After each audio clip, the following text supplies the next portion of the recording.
most powerful man in the universe is in the DorkLair. Welcome to another DorkLair action figure review. Today I'm taking a look at the Mondo T's 1/6 scale He-Man action figure. This is the standard release. This is a line that is definitely a departure from my normal DorkLair stuff, especially because it's in a scale that I think this is actually the very first figure I've done in this scale on the channel, at least. I have a couple other 1/6 scale figures, but not many, and sort of kind of like exploring the scale a little bit more. And even Masters of the Universe, I've never necessarily been this massive Masters of the Universe fan, just sort of casual stuff, the movie and so on. I wasn't a big fan of the cartoon, but lately my co-host Larry got me into the mini comics, which I've been enjoying very much, and I really love this sort of barbarian style that Mondo took with the He-Man figure. So this is just really calling to me, and I saw a good deal, One Stop Toy Shop.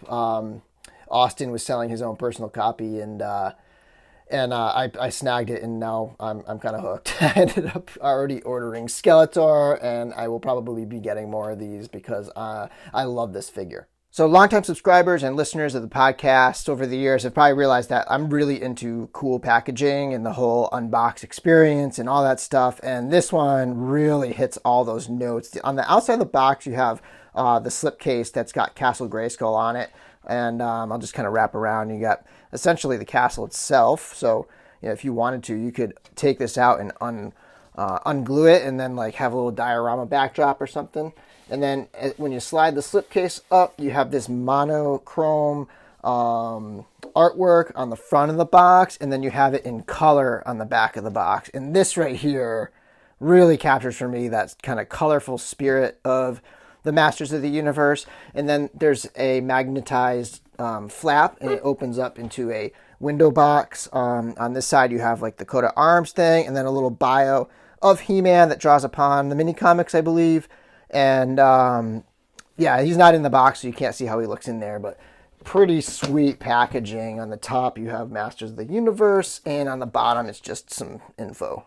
And getting a look at the sculpt painting details on this figure. I think this head sculpt's awesome. I know that some of the more diehard fans, they would have preferred maybe a third head sculpt or something a little more familiar, but also kind of matching the stylistic elements of the figure, because you have this head, which, you know, I think for some people it doesn't quite look like what they think He-Man looks like in the artwork and the show and whatnot. And then you have the toy head, which can look a little bit weird, and we'll get to that in a bit. But this is figure and Skeletor. Both of this and Skeletor were designed by Dave Raposa, who, as I looked him up, he's got those like really dark sorcery sort of realistic takes on the Masters of the Universe, at least, and his artwork is phenomenal. You should kind of Google him and take a look. And you could also find, if you Google this stuff, you'll find the like the control art for the design for the figures online there.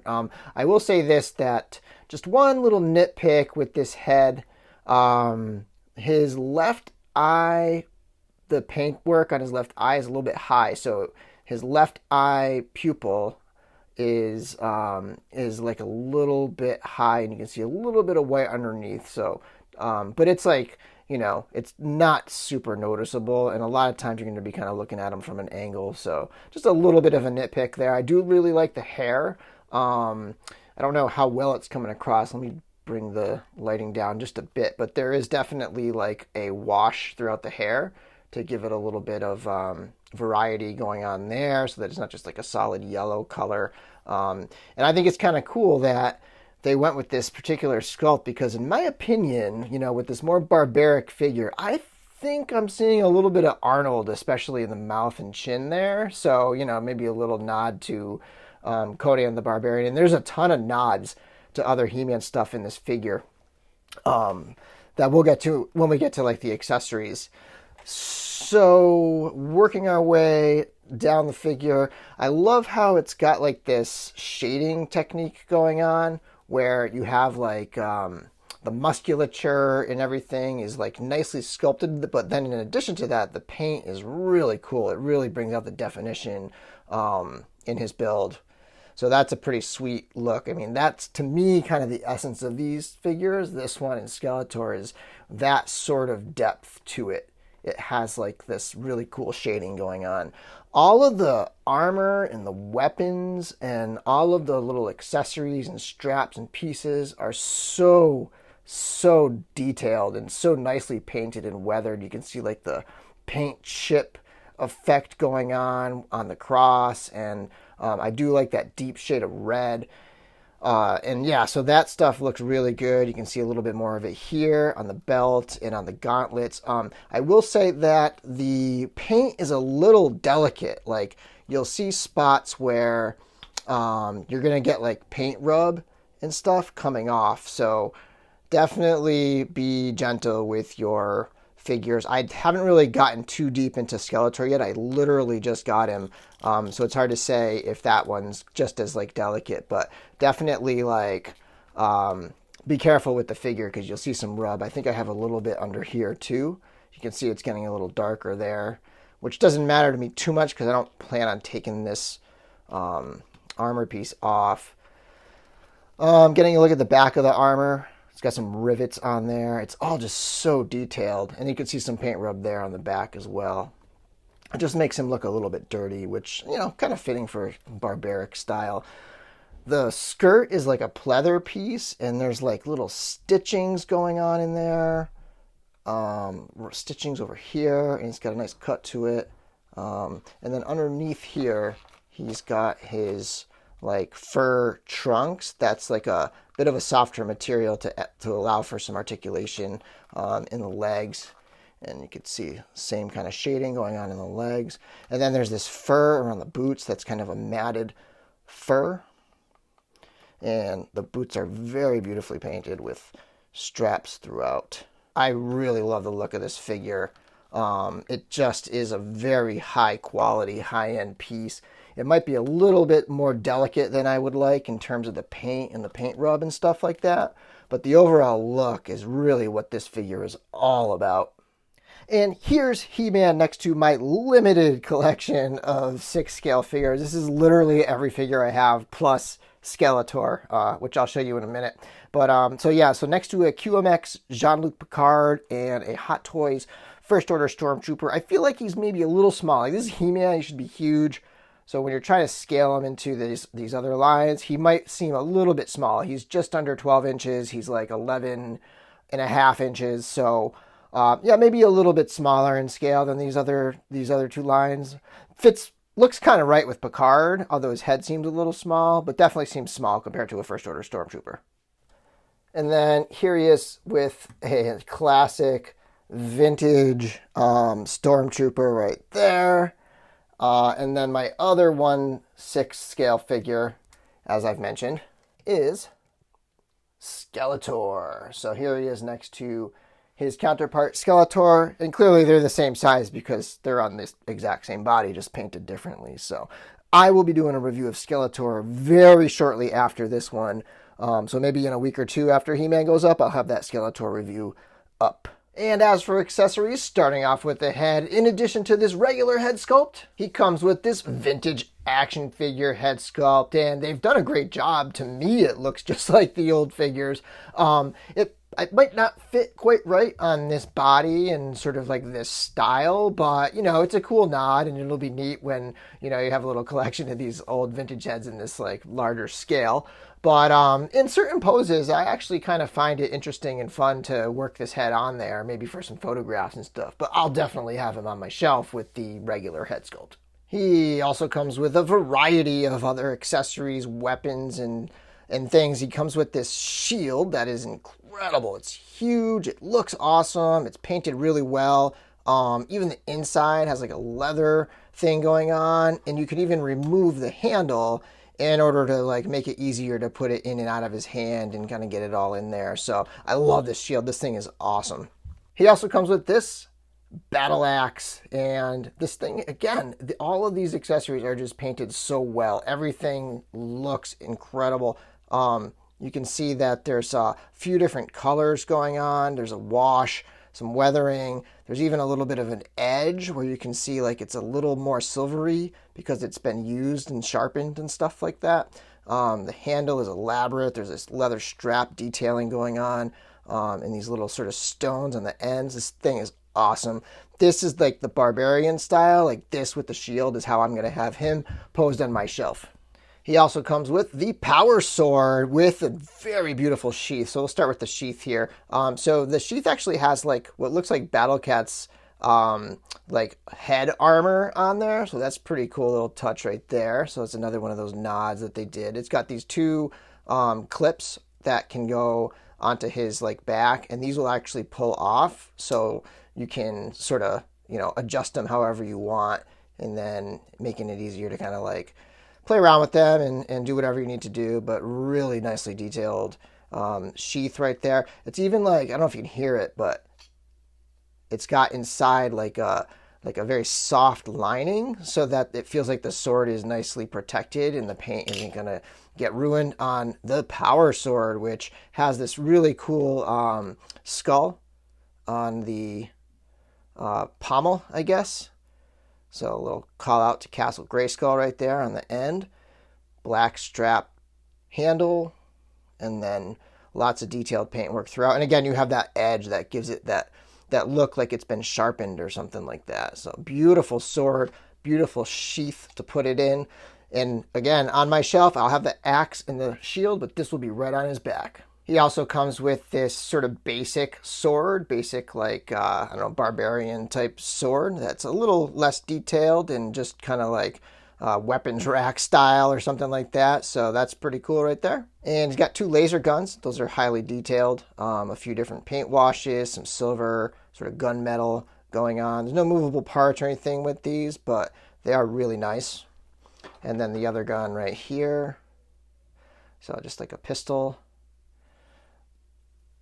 And then finally, probably the one point where I think that even though this thing comes with a lot of accessories that I think they were a little short on was the hands. So he has the fists that are on him right now, and then he has just a regular gripping hands right here. And you can see again, I'm starting to get some paint rub on there, so you want to be careful with that. Again, it doesn't bother me that much. It is what it is, but maybe they'll kind of like get a better coating of like a protective coating on the paint in the future figures.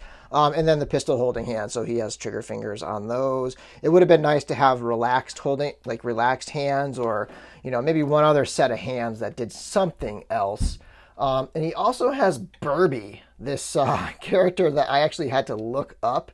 It's basically from like one episode of the cartoon, and it is a very cartoon styled thing, and it's freaking hilarious. I actually love that he comes with this thing. His little spinner on the back kind of spins around, but it's so ridiculous. I love it. And finally, he comes with a stand. It's sort of your typical 6 scale, 12-inch figure stand with the adjustable piece, the crotch piece to hold them up. I really like that these types of figures have this stand. I find it kind of weird that like it's just there's nothing on this side, but then on the bottom it's got the Mondo M. But it's a stand. It's pretty basic. It does its job. All right, so for articulation, I think of the major aspects of the figure, the articulation is not the high point. It's pretty serviceable. That's actually a decent range of motion for a figure this bulky, this big and chunky, and for the way they've been able to like hide the seams pretty well. It does a pretty good job, but there's just a few little weird nitpicky things like in some places the joints are a little too loose, and then in other places they feel a little too tight. So if you get this figure in hand, especially He-Man, I haven't gotten too far into Skeletor yet in terms of playing around with them yet, but definitely be careful and work your joints carefully and slowly to kind of break them in because it can be a little weird.